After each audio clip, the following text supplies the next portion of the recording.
Hello and welcome back to my channel. आज चाहिँ म साँझको पशुपतिनाथको आरती दर्शन गर्न जाँदैछु होइन। म तपाईँहरूसँग पनि सम्पूर्ण भिडियो सेयर गर्छु ल कस्तो हुन्छ भनेर। पशुपतिनाथ मंदिर। अब यह मंदिर केवल एक धार्मिक स्थल नहीं बल्कि रहस्यों की एक जीवित परत है। ऐसा कहा जाता है कि इस नगर के हर कोने में शिव से जुड़ी कोई न कोई छिपी कहानी सोई हुई है, जिन्हें सुनने वाले बहुत कम लोग बचे हैं। अचानक अप्रैल 2015 की वो भयावह दोपहर आई जब धरती कांप उठी। एक ऐसा भूकंप जिसने चंद सेकंडों में शहर को मलबे में बदल दिया। मकान, दुकानें, स्मृतियां, सब कुछ ध्वस्त हो गया। लगभग 9000 जिंदगियां इस मिट्टी के नीचे दफन हो गईं, दर्द से कराहती हुई। लेकिन उसी शहर में एक स्थान ऐसा भी था जो इस तबाही से एकदम अछूता रहा, जैसे किसी अदृश्य शक्ति ने उसकी रक्षा की हो। बागमती नदी के किनारे स्थित है एक अलौकिक मंदिर, जहां कदम रखते ही आपको दिखाई देंगे सैकड़ों शिवलिंग एक पंक्ति में, जैसे समय के विरुद्ध कोई शाश्वत सुरक्षा कवच खड़ा हो। यही है पशुपतिनाथ का मंदिर, शिव के सम्मान में निर्मित एक रहस्यमय धाम, जहां हर पत्थर के भीतर कोई पुरातन गाथा दबी पड़ी है। नेपाल महात्म्य की एक कथा कहती है कि इस मंदिर में विराजमान है एक स्वयंभू शिवलिंग, जो न तो किसी ने बनाया और न ही किसी ने स्थापित किया। वह स्वयं धरती से प्रकट हुआ और उसी के कारण यह भूमि काठमांडू कहलाने लगी। एक ऐसी रहस्यमयी कथा है जो सदियों से काठमांडू की हवाओं में गूंजती रही है। कहा जाता है कि एक दिन भगवान शिव ने अपने दिव्य लोक से धरती की ओर रुख किया, जैसे किसी अनदेखी पुकार ने उन्हें आकर्षित कर लिया हो। उनकी यात्रा उन्हें ले आई बागमती नदी के किनारे, जहां प्रकृति की अनुपम छटा देखकर वे मंत्रमुग्ध हो उठे। इस दिव्यता से मोहित होकर उन्होंने वहीं कुछ समय व्यतीत करने का निर्णय लिया, किसी भी चेतावनी या चिंता के परे। समय बीतता गया और कैलाश पर उनका न लौटना देवताओं को बेचैन करने लगा। सभी लोगों में हलचल मच गई। तब भगवान विष्णु ने अपनी दिव्य दृष्टि से देखा, और जो दृश्य सामने था वह चौंकाने वाला था। महादेव इस समय एक हिरण के रूप में बागमती नदी के किनारे विश्राम कर रहे थे, पूरी तरह से एक योग निद्रा में खोए हुए।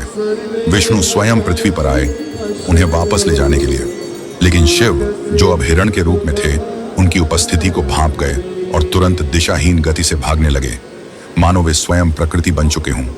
विष्णु ने उन्हें रोकने का प्रयास किया और झपट कर हिरण का एक सींग पकड़ लिया, लेकिन जैसे ही उन्होंने उसे छुआ, एक अनहोनी घट गई। वह सींग उनके हाथों में टूटकर गिर गया धरती पर। उसी क्षण वह हिरण लुप्त हो गया और अगले ही पल भगवान शिव अपने असली स्वरूप में प्रकट हुए। उन्होंने एक क्षण देखा, मौन में कुछ स्वीकारा और फिर धीरे धीरे अपने धाम लौट गए, जैसे कोई दिव्य लीला पूरी हुई हो। लेकिन यह कथा यहीं खत्म नहीं होती। जहां वह टूटा हुआ सींग धरती को छूता है, वहीं कुछ समय पश्चात एक अद्भुत शिवलिंग प्रकट होता है, न तो बनाया गया न स्थापित, बल्कि स्वयं भूमि से उदित हुआ। इसी दिव्य प्रतीक को आज हम मुखलिंग के नाम से जानते हैं। पशुपतिनाथ मंदिर का सबसे रहस्यमय और पूजनीय केंद्र। मान्यता है कि पशुपतिनाथ मंदिर में स्थित वह रहस्यमय शिवलिंग केवल एक साधारण प्रतीक नहीं है। उसमें 4 नहीं बल्कि 5 चेहरे हैं। 4 मुख भगवान शिव के अलग अलग रूपों को दर्शाते हैं, जिनमें उनकी विभिन्न शक्तियों और भावों की झलक मिलती है। लेकिन एक चेहरा ऐसा है जिसके अस्तित्व को आम लोगों की आंखें कभी नहीं देख पाती। प्राचीन तांत्रिक ग्रंथों में वर्णन मिलता है। इस 5वें मुख को कालाग्नि रुद्र कहा जाता है। यह मुख सिर्फ शक्ति या विनाश का प्रतीक नहीं, बल्कि जीवन के मूल स्रोत, प्रजनन और संभोग जैसे गूढ़ रहस्यों का प्रतिनिधित्व करता है। कहा जाता है कि केवल वे साधक जो तांत्र विद्या में पूर्ण पारंगत होते हैं, वही इस रहस्यपूर्ण मुख के दर्शन करने में सक्षम होते हैं। यह कोई भौतिक चेहरा नहीं, यह अनुभूति है जो केवल चेतना के विशेष स्तर पर प्रकट होती है। भारत और नेपाल के इन प्राचीन मंदिरों की दीवारों के भीतर कई ऐसे रहस्य छिपे हैं जिनका इतिहास की किताबों में कोई उल्लेख नहीं। कई किस्से और कथाएं समय की धूल के नीचे दब चुकी हैं, और शायद इन्हीं अदृश्य धागों को फिर से जोड़ने की कोशिश करता है द मिस्ट्री वॉल्ट, जहां हर कहानी एक नई परत खोलती है उस संस्कृति की जिसे समय ने छुपा दिया। अब लौटते हैं उसी समय में जब 2015 में धरती कांप उठी थी। पूरा काठमांडू जैसे थम गया था। मौत और विनाश के बीच चीखों की गूंज थी। लेकिन पशुपतिनाथ मंदिर की तरह ही एक और स्थान था जो इस प्रलय से पूरी तरह अछूता रह गया। एक ऐसा स्थान जिसे महल कहा जाता है, पर वह केवल ईंटों और पत्थरों का ढांचा नहीं। यह है कुमारी घर, जहां निवास करती है एक जीवित देवी, एक बच्ची जिसे देवत्व का अवतार माना जाता है। उसके महल की दीवारों में एक विचित्र शांति थी उस दिन भी, जैसे कोई अलौकिक शक्ति हर दिशा की रक्षा कर रही हो। काठमांडू के पुराने महलनुमा गलियारों में एक ऐसी परंपरा छिपी है जिसे सुनकर रूह कांप उठे। इस परंपरा में एक मासूम बच्ची को अचानक उसके सामान्य जीवन से निकाल लिया जाता है, ठीक तब जब वह दुनिया को समझना शुरू ही करती है। महज 5 वर्ष की वह बालिका अपनी माँ की गोद से छूटती है और बिना कोई उत्तर पाए उसे एक अंधेरे से भरे कमरे में ले जाया जाता है। कमरे की दीवारें चुप हैं, हवा भारी है और चारों ओर कुछ पुराने दिए मंद मंद रोशनी बिखेर रहे हैं। वह बच्ची डर से कांप रही है, आंखें बार बार कुछ देखने की कोशिश करती हैं, लेकिन कुछ स्पष्ट नहीं दिखता। तभी एक आकृति सामने आती है, एक पुजारी जो आंखें मूंदे खड़ा है और रहस्यमय मंत्रों का जाप कर रहा है। शब्द हवा में गूंज रहे हैं, जैसे कोई अदृश्य शक्ति उस कमरे को घेर रही हो। बच्ची कुछ पूछने ही वाली होती है कि अचानक एक विचित्र परिवर्तन उसके भीतर होता है। एक कंपाहट नहीं, बल्कि ऊर्जा की एक लहर। उसका भय छूमंतर हो जाता है, आंखों में चमक उभरती है और वह चौंक कर कहती है, मेरे साथ ये क्या हो रहा है? मुझे ऐसा क्यों लग रहा है जैसे कोई ताकत मेरे भीतर समा रही है? पुजारी अपनी आंखें खोलता है और एक मंद मुस्कान के साथ कहता है, तुम अब केवल एक बच्ची नहीं रही, तुम्हारे भीतर देवी दुर्गा की चेतना प्रविष्ट हो चुकी है। यही शक्ति अब तुम्हारी आत्मा बन चुकी है। तुम इस नगर की कुमारी हो, एक जीवित देवी।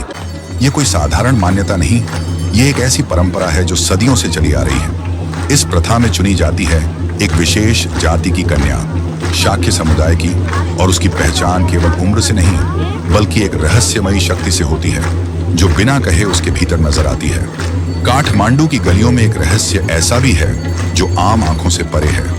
वह परंपरा जिसे जन्म दिया एक सपने ने।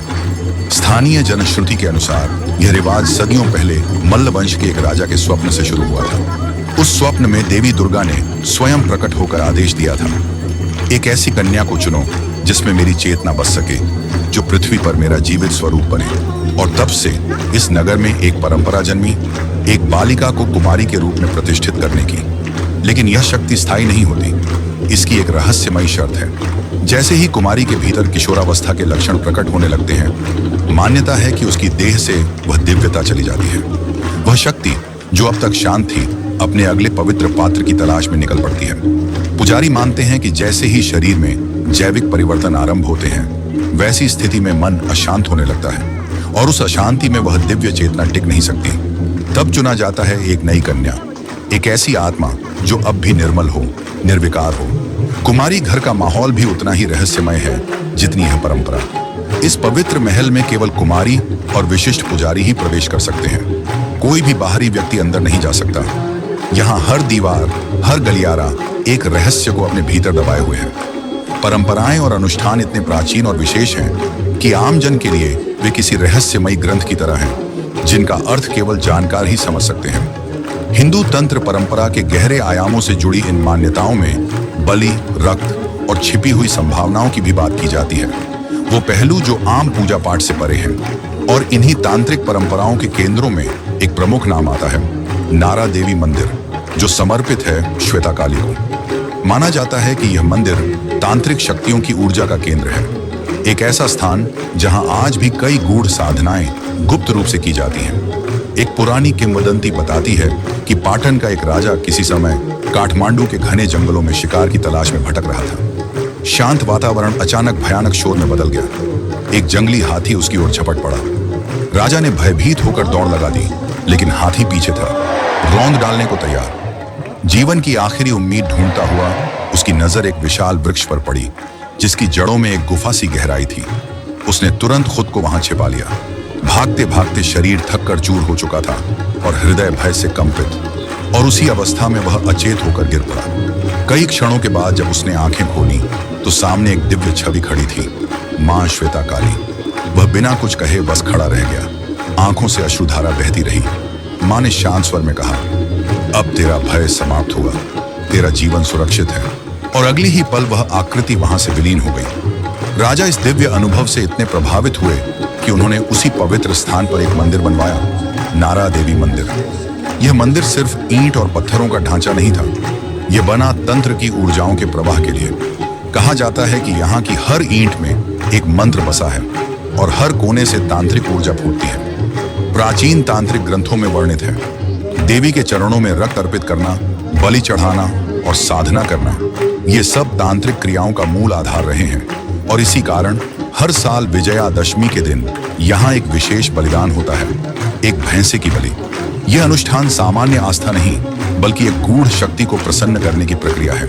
काठमांडू के सिर्फ नारा देवी मंदिर में ही नहीं, बल्कि कई अन्य मंदिरों में भी ऐसी रहस्यमयी साधनाएं सदियों से जीवित हैं।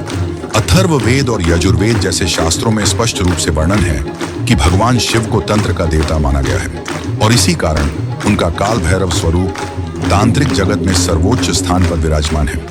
साल था 2005, जब काठमांडू में एक विशेष सांस्कृतिक अध्ययन का आयोजन किया गया। लेकिन यह कोई सामान्य शोध नहीं था।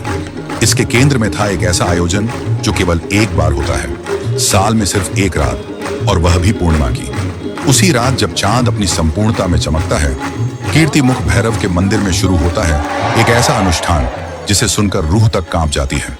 कहा जाता है कि इस तांत्रिक क्रिया में 5 बलिदान चढ़ाए जाते हैं, 5 अलग अलग प्राणियों की आहुतियां। यह कोई आम पूजा नहीं, बल्कि एक पंचयज्ञ होता है, एक ऐसा यज्ञ जो कीर्तिमुख भैरव को समर्पित होता है, जिनका स्वरूप काल के सबसे भयावह रूपों में से एक माना जाता है। वे न केवल संहार के प्रतीक हैं, बल्कि पुनर्जन्म और मोक्ष के द्वार भी उन्हीं के अधीन माने जाते हैं। इस आयोजन का रहस्य यह नहीं कि यह होता है, बल्कि यह है कि क्यों होता है। मान्यता है कि इस अनुष्ठान से व्यक्ति मृत्यु और पुनर्जन्म के चक्र से मुक्त हो सकता है, और शायद इसी आकांक्षा के साथ हर साल हजारों लोग काठमांडू के पशुपतिनाथ मंदिर की ओर खींचे चले आते हैं। लेकिन यहाँ पहुंचकर उन्हें मिलता है केवल अध्यात्म नहीं, बल्कि जीवन और मृत्यु का वह नग्न सत्य जिससे टकराना हर किसी के लिए आसान नहीं। मंदिर की एक ओर जहां घंटियों की गूंज और मंत्रों की ध्वनि सुनाई देती है, वहीं दूसरी ओर आर्य घाट पर खुलेआम चिताएं जलती हैं। एक ओर भक्ति के सुर, दूसरी ओर राख बनते शरीर।